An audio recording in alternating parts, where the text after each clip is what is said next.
बाबा नंद सिंह जी महाराज। जन्म कथा बाबा नंद सिंह जी की। एक अनन्य समय। क्यों चटपटा रहे हो? तुझे क्या ज़रूरत है? तू आजमा कर देख ले। तेरा राशन सरकारी लगा हुआ है। लोग आपके पास आया करेंगे तेरा कीर्तन सुनने के लिए। एक बार भाई तखत सिंह रागी अमृतसर वाले के लड़के भाई लहना सिंह छतवाला गुरु रामदास जी के गुरुपुरब पर दीवान सजाया करता था। वहाँ हमने समय देकर किराया लिया हुआ था और इधर से बाबा जी जाने न दे। मन बहुत उदास था। सोचा कि अगर झूठ बोलो तो अच्छा नहीं है। जब बीमारी का जिक्र चला तो मैंने कहा, बीमार तो कोई नहीं। अगर बीमार नहीं तो यह किस लिए आया है? डॉक्टर के पास तो जाता ही तब है जब बीमार हो।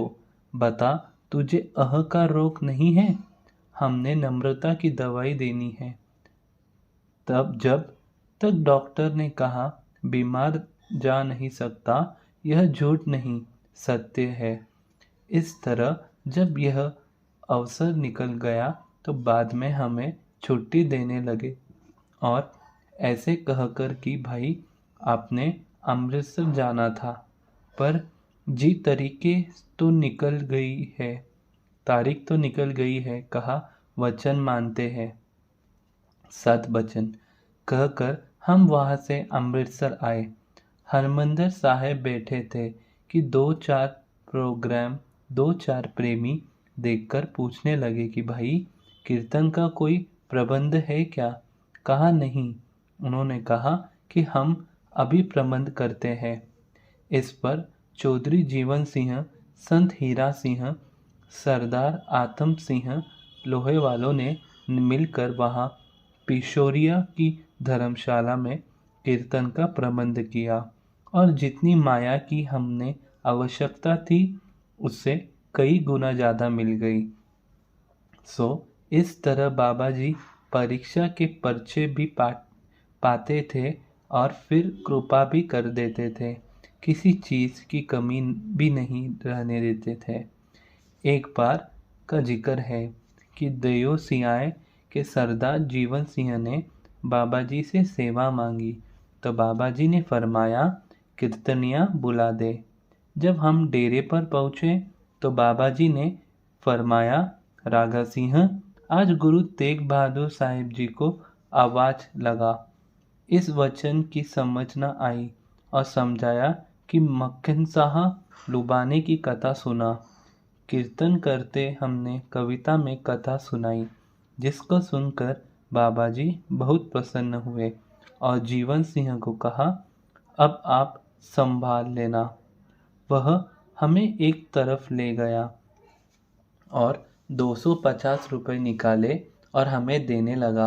हमने कहा कि हमें तो बाबा जी ने बुलाया है और तू हमें रुपए क्यों दे रहा है? बेशक हम त्यागी तो नहीं, पर यह नहीं लेना। खैर, वह जबरदस्ती हमारे पल्ले बांध गया। जब हम बाहर आए तो बाबा जी पूछने लगे, राग सिंह, पल्ले में क्या है? जी माया है। कहाँ से आई? तो बताया कि जीवन सिंह ने जबरदस्ती दे दी है। मुस्कुरा कर कहने लगे, हाँ भाई, गृहस्थी को माया की ज़रूरत होती है, पर यह कौन सी बड़ी चीज़ है? समय आएगा, पावे के साथ लकीर खींचते रहना, माया पीछे भाग के आएगी। एक बार दशमेश जी का आगमन पूर्व आ रहा था। हमने जब कलेरा से जाने की आज्ञा मांगी तो पूछने लगे, क्यों जाना है? जी गुरुपुरब है। कहाँ करना है? विनती कीजिए, जाकर विचार करेंगे। तो बाबा जी कहने लगे, मोगो कर लो, घर जाकर विचार करेगा। मैं बहुत हैरान, कितने पत्र आते हैं, छट करते हैं कि कहाँ जाना है। मोगो कभी गए नहीं, वहाँ से कोई लेने नहीं आया। विनती की, जी घर तो जाना ही पड़ेगा। जत्था बाकी वहाँ है। कहने लगे, जत्थे की क्या ज़रूरत है, यहाँ से हमारे आदमी ले जा। मैं फिर हैरान सोचा जत्था होता है मेल का, गुरुपुरब का मौका है, क्या करूँ। तभी नत्य सिंह सामने आ गया तो उसको कहने लगे, वह बड़ा चौक गरम कहता है था कि ठीक करने वाला है, वह ठीक कर दे। विनती की, जी पर कर दिखाओ। कहने लगे, नहीं भाई, हमने उठा नहीं जा रहा है, तुम सूजन सिंह को पहनाकर देख ले। नत्था सिंह बड़ा चोगा लेकर आ गया। मैंने सोचा कि अगर यह चोगा पा लिया फिर तो यहाँ के ही हो जाएंगे। मैंने मनाकर माप कर कहने लगे, संघ और महात्मा में, पिता पुत्र में क्या फर्क होता है। तू पाले, मैं पहनूं ना, बाबाजी बार बार कहे। आखिर नत्था सिंह को कहने लगे, लाओ प्रसाद। प्रसाद लाया। फिर कहने लगे, आपने आसन पर हाथ मारकर, भाई जी, मैंने आपको यहाँ बिठाना चाहता हूँ। मैंने विनती की, जी मुझे कीर्तनिया ही रहने दो, पर और भी कम नहीं किया। एक दिन भाई जी बैठे थे, मुराज हुई। बाबा जी के पास बाहर की तरफ किकरों के नीचे भोरे में भाई जी बैठ पड़े, मुरझाए हुए। मन में सोच रहे थे कि मंडली वालों के चरण पड़े, वे चले गए, अब यहाँ आता हूँ। बड़ा डांटते हैं, नज़दीक नहीं आने देते, क्या किया जाए। तो यह तार अंदर अड़क गई। बाबा जी बाहर आ गए। कहा, रागा सिंह, क्यों उदास हुआ बेटा है। हम दो तो नहीं, एक ही है।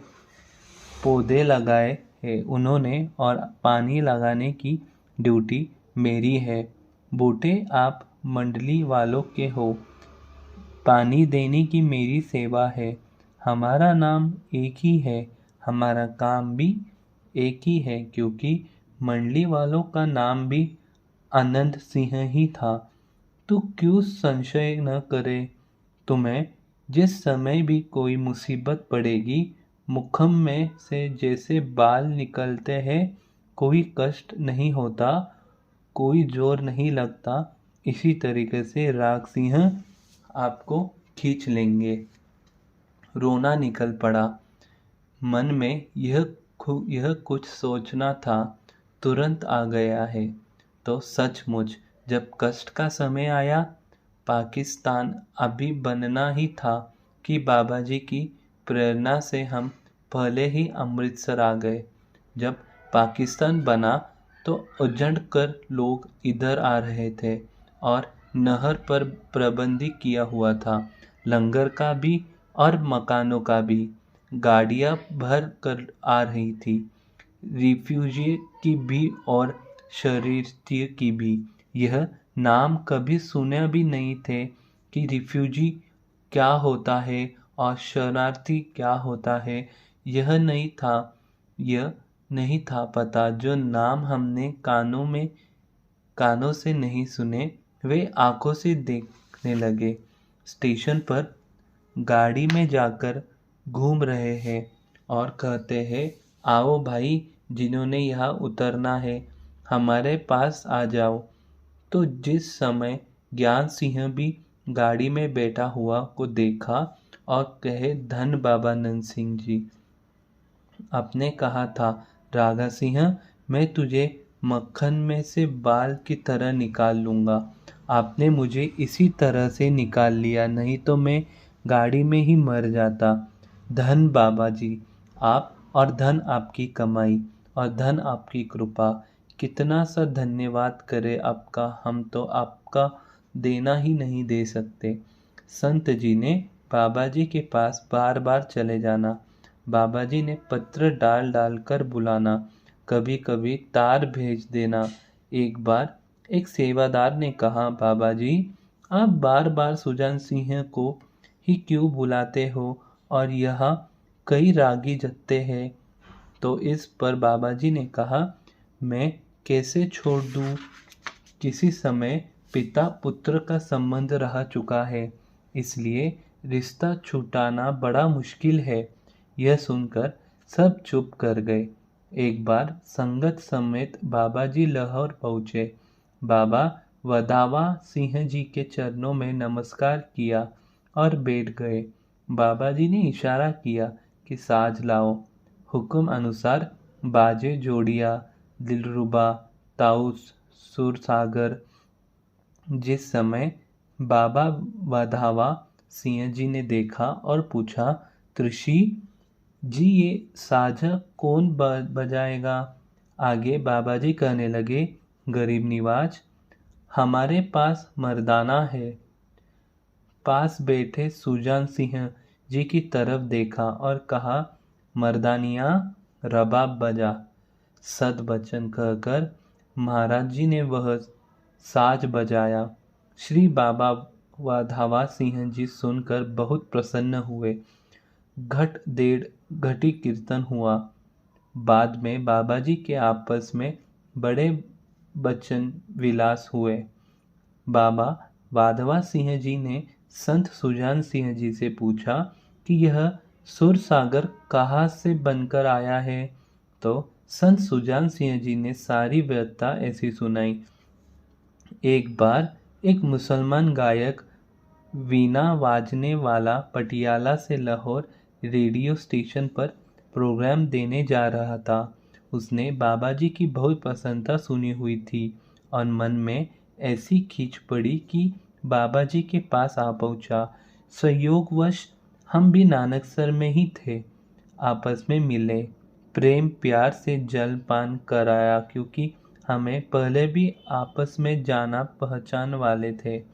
अब दीवान में आ गए, रागियों के साथ बिठाया।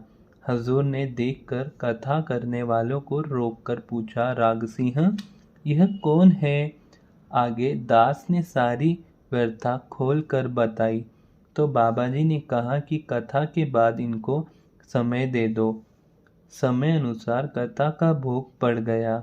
पहले नित्य का प्रोग्राम और बाहर से आए रागी कीर्तनियों को समय रहित के बाद दिया जाता था, पर आज हुक्म अनुसार कथा के बाद ही समय इनको दे दिया गया।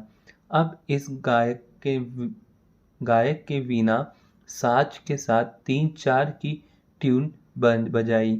तबला भाई गुरमुख सिंह ने बजाया। इसने कांच की वट्टी से तारों को देबाया और मुजारा के साथ तार को बजाया। ऐसा रस बनाया कि सारी संगत बड़ी हैरान हो गई। जिन्होंने यह साज नहीं देखा था वे बहुत चकित हुए और बाबा जी भी बहुत हैरान हुए। गायक तो बाबा जी से प्रसन्नता लेकर अपने प्रोग्राम पर पहुंचा। बाद में बाबा जी ने दास को अंदर बुलाया और कहा, राग सिंह ऐसा साज यह गुरु नानक के दरबार में भी बजने चाहिए, पर यह तो 3 बाजों की जगह अकेला ही रोक लेता है।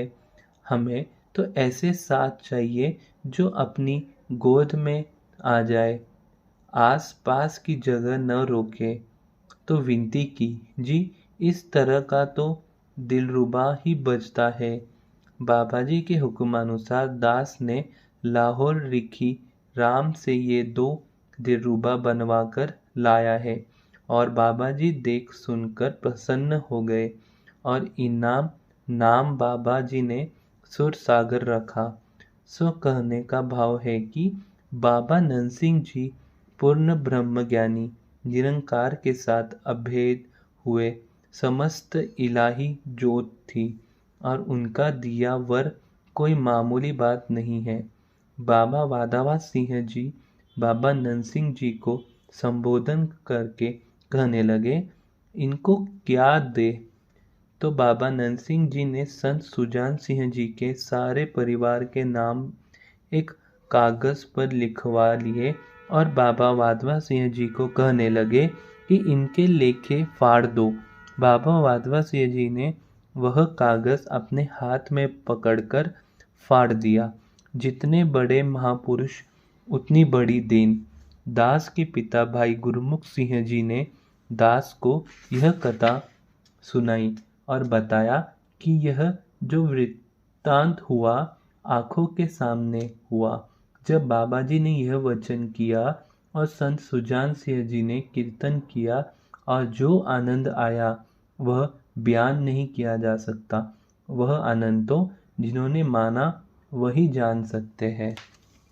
धन बाबा नंद सिंह जी महाराज, धन बाबा नंद सिंह जी महाराज।